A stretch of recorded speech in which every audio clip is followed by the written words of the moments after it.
मेळघाटात दररोज विविध विभागात नाना प्रकारचे घोटाळे, गैरप्रकार, भ्रष्टाचार होत असल्याचे प्रकरण समोर येत आहेत। असंच गंभीर प्रकरण मेळघाटातील धारणी जिल्हा परिषद शाळेतील चिमुकल्या विद्यार्थ्यांच्या गणवेश खरेदीमध्ये झालं आहे। कमिशन तत्वावर गणवेशाची खरेदी करून अत्यंत हलक्या दर्जाचे कपडे व बूट विद्यार्थ्यांना वाटप केले जात आहेत। धारणी तालुक्यातील 153 गावातील सर्व जिल्हा परिषद शाळेत विद्यार्थ्यांना मोफत गणवेश देण्याचे निर्देश शासनाकडून देण्यात आले आहेत। वर्षातून 2 गणवेश व बूट असे वाटप संबंधित शाळेच्या विद्यार्थ्यांना होणं अपेक्षित असते। मात्र सदर गणवेश बूट नेमून दिलेल्या वेळेत न देता आपल्या कमिशनास अनुसरून वाटप केल्या जात आहे व गंभीर बाब अशी की सदर गैरप्रकाराला वरिष्ठ प्रशासन केवळ ओझरत्या नजरेने बघत आहे। वरिष्ठ प्रशासन चिमुकल्या विद्यार्थ्यांच्या गणवेश व बुटासंबंधी गप्प का बसला आहे हे समजणं कठीण आहे। शासनाकडून सर्व शिक्षा अभियानांतर्गत अनेक उपक्रम चालवले जातात।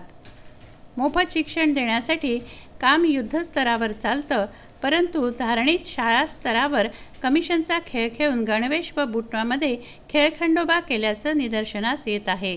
एका गणवेशाचे 300 रुपये वसूल करून मध्य प्रदेश व इतर ठिकाणाहून 100 ते 120 रुपये प्रति गणवेश अशी खरेदी केली जात आहे, तर कंपनीचा बूट न देता 70 ते 80 रुपयाचा बूट खरेदी करून 250 रुपये वसूल केले जात आहेत। खरेदी केलेला गणवेश व बूट अत्यंत निकृष्ट दर्जाचे असून 15 दिवसात गणवेश व बुटाची बिकट अवस्था झाल्याचं दिसून येत आहे। हा सर्व गैरप्रकार केवळ कमिशनखोरी करता केला जात असल्याचं दिसून येत आहे। कमिशन तत्वावर धारणीतील सर्व शाळा 3 दुकानातून निकृष्ट दर्जाचे गणवेश खरेदी करतात। ही 3 दुकानं जिल्हा परिषद शिक्षकांचा ठिय्या बनले आहेत। धारणीत शाळा प्रशासन कमिशनवर थेट निशाणा न लावता शाळा व्यवस्थापन समितीच्या खांद्यावर बंदूक ठेवून लावला जात आहे, कारण समितीत स्वतः पालकांचा समावेश आहे। मग तक्रार कोणीच करणार नाही असा खेळ जिल्हा परिषद प्रशासन करत आहे, हे विशेष। या संदर्भात अमरावती जिल्हा परिषदेचे मुख्य कार्यकारी अधिकारी अमोल येडगे यांच्याशी संपर्क साधला असता मला रुजू होऊन 1च महिना झाला आहे।